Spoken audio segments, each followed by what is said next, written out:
Buenas, buenas, ¿cómo están? Hoy vamos a ver el tema del subcontinente indio según la cronología de las clases y vamos a ver por un lado el texto del sociólogo, historiador, economista estadounidense Immanuel Wallerstein y por otro lado también el texto de el historiador español Martínez Shaw.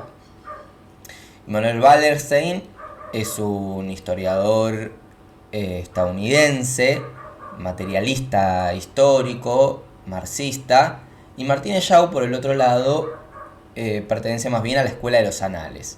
Por eso que este autor español va a ser más bien una reconstrucción o una construcción o, o lo que en historiografía llamamos un relato ficcional de lo que sería la historia premoderna de la India o la historia de la India.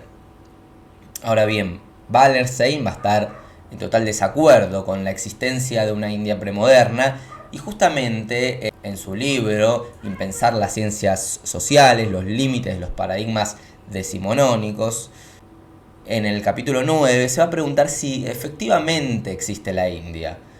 Por un lado, nos va a decir que sí, como Estado soberano hoy en día, como realidad jurídica, la India hoy existe. Pero ¿cómo es que existe?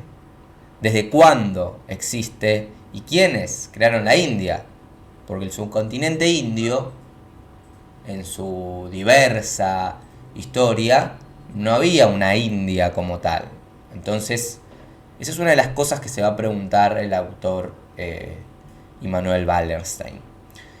Pero está bueno tomar el texto también de Martínez Shaw sobre la India y más tarde vamos a hablar específicamente de Ceylan, de la isla de Ceylan, que es hoy Sri Lanka.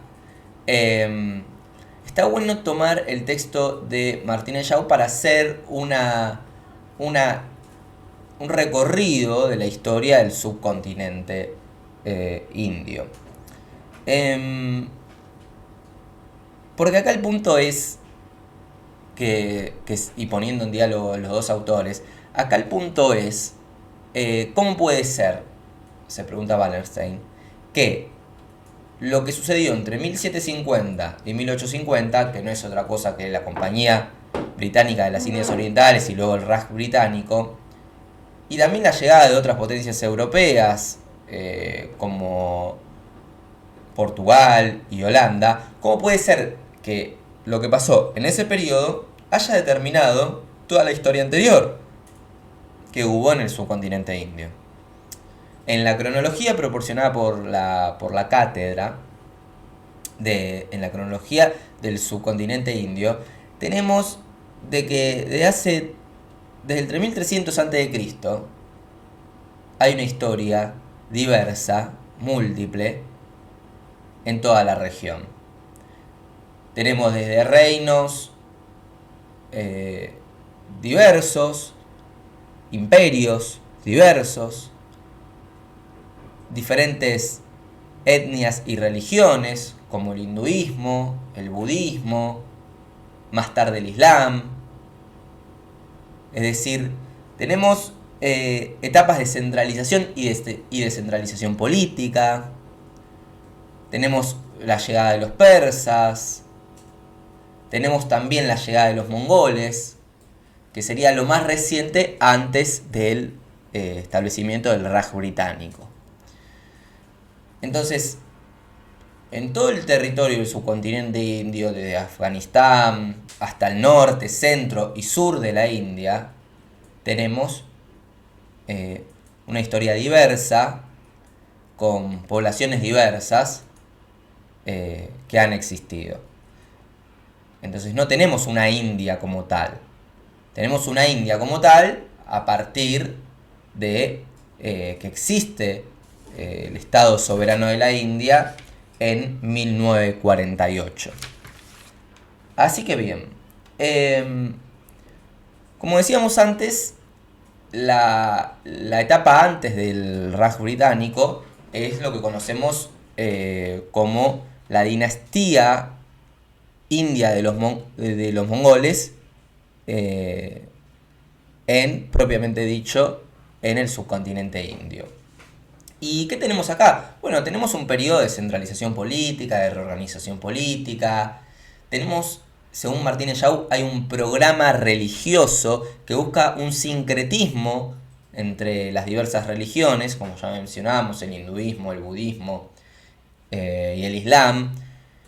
Y según el autor Martínez Yau, justamente porque pertenece a la Escuela de los Anales, tenemos una especie de proyecto nacional, de unificación nacional con la dinastía de los mongoles. Pero para el siglo XVII, esto sucede en el siglo XVI, y para el siglo XVII, este proyecto político entra en un declive, ¿no? Viene otro rey, otro emperador de los mongoles, y empieza a proclamar de vuelta el Islam como religión dominante, y se empieza a combatir aquellos reinos, por ejemplo, en el sur de la India, que habían permanecido independientes incluso del imperio mongol. Se empieza a combatir de vuelta con más fuerza, y se empieza a combatir al budismo y al hinduismo, y se empieza justamente a erigir de vuelta el Islam como religión. Y empieza así un declive de toda la región después de ese esplendor en el siglo XVI del imperio mongol en la India, que había tenido construcciones, que había existido este sincretismo religioso y demás. Se empieza a ver una decadencia de este imperio mongol, y un fracaso de este programa político y sincretismo religioso. Así entonces, hacia el siglo XVII tenemos una fragmentación política que va a beneficiar la llegada de las potencias europeas. Es decir, le va a dejar el campo libre, no solo al Imperio Británico para que conquiste y colonice todo lo que sería hoy en día la India, y lo que sería hoy en día Pakistán y Bangladesh, que de eso también vamos a hablar un poco, de lo que era la isla de Ceylan, hoy Sri Lanka. Esta fragmentación política no solo le va a dejar al Imperio Británico el campo libre, sino también al resto de las potencias europeas. La más temprana quizás Portugal, con su típica forma en el siglo XV y XVI de ocupar territorios que son en las costas, con lo que se llamaban factorías, la factoría es una especie de enclave comercial establecido en la costa. Y también en el caso, por ejemplo, de la isla de Ceylan, además de existir estas factorías en las costas, va a haber una ocupación y una dominación de cierto espacio, no de todo el espacio, pero sí de cierto espacio de la India por parte de los holandeses y luego de los británicos. Digo no de todo porque va a haber un reino en esta isla, en la isla de Ceylan, que es el reino de Kandy, que va a permanecer independiente por la ubicación geográfica que tiene este reino en el centro, en las montañas. Va a permanecer independiente inclusive hasta el siglo XVIII, cuando efectivamente y de forma determinante el Imperio Británico lo va a conquistar. Ahora bien, decíamos entonces que esta fragmentación política va a beneficiar a las potencias europeas, en especial a Gran Bretaña. Y una de las cosas que ahora sí dice Wallerstein es que no solo fue un mérito de Gran Bretaña, sino que también hubo complicidad del resto de las potencias europeas. O sea, hay un acuerdo no solo plasmado en el Tratado de París de 1756, si no me equivoco, en donde se van a repartir básicamente los territorios, sino también por parte de Francia, que va a permitir que la realidad jurídica del Raj británico exista, ¿no? Entonces hay una complicidad del resto de las potencias británicas, del resto de las potencias europeas, que va a permitir esta realidad, esta nueva realidad del subcontinente indio. Bien. Ahora, el punto es este, ¿no? Que plantea Wallerstein. ¿Cómo puede ser que 4.000 años de historia se hayan visto diversa, como hemos mencionado y demás, se haya visto totalmente modificado o afectado por lo que pasó entre 1750 y 1850, que es la ocupación británica? Eso es una de las primeras cosas que se va a preguntar Wallerstein. Entonces, si existe la India, ¿cómo es entonces que existe? Y efectivamente va a decir Wallerstein que es un invento, la India, de los británicos. Es decir, después de la colonización, o mejor dicho, la colonización va a permitir que la India sea candidato a un estado soberano. Eso por un lado. Pero otra cosa de las que se pregunta Wallerstein es, bueno, si por ejemplo el sur de la India, el sur de la actual India, hubiese sido francesa y el resto hubiese sido británica, ¿existiría la India tal cual la conocemos hoy? Y el autor responde que no, porque esa parte francesa no hubiese sido parte del actual estado de la India, hubiese sido otro estado quizás aparte. O también se pregunta si, por ejemplo, Nepal hubiese sido absorbido por el Raj británico, hoy estaríamos hablando de un estado, de una cultura o de un pueblo nepalense. Entonces, al no haber sido absorbido por el Raj británico, hoy podemos hablar efectivamente de un estado de Nepal. Y otra cuestión es efectivamente la separación, una vez de que existe en 1948 el Estado soberano de la India, la separación de ese territorio, de esa región, de Pakistán y más tarde de Bangladesh, formando otros estados soberanos. Entonces,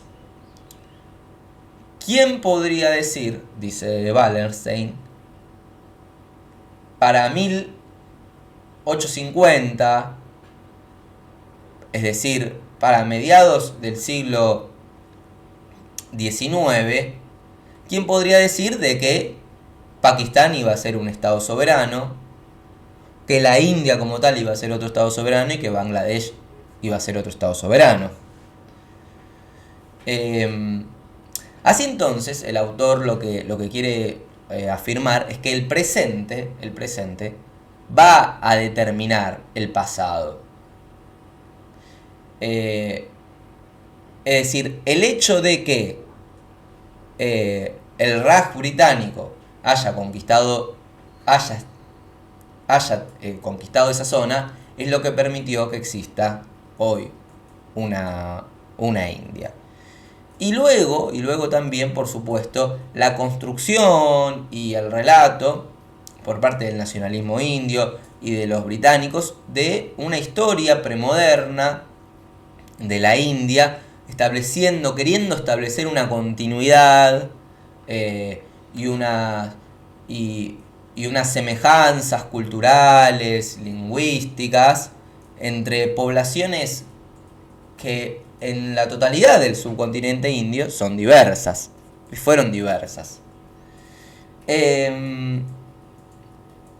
Pero en este sentido de que el presente, ese presente de la India colonizada, ese presente del Raj británico, determinó todo aquel pasado diverso, en lo político, en lo religioso y demás. En otro sentido, también podría, el autor dice, y es uno de los terceros puntos que expone, y al final del capítulo 9 sobre si existe la India, es si va a seguir existiendo en 200 años la India.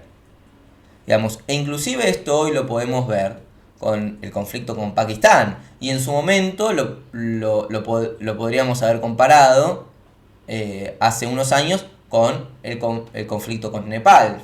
Es decir, si hoy en día el Estado soberano de la India está en conflicto armado o hay una tensión armamentística con Pakistán y lo hubo, no sé si lo hay, pero lo hubo en el caso de Nepal, no sabemos si Pakistán y la India van a seguir existiendo como tal. Si quizás Pakistán va a formar parte de la India, o al revés. O Nepal va a formar parte quizás de China o de la India.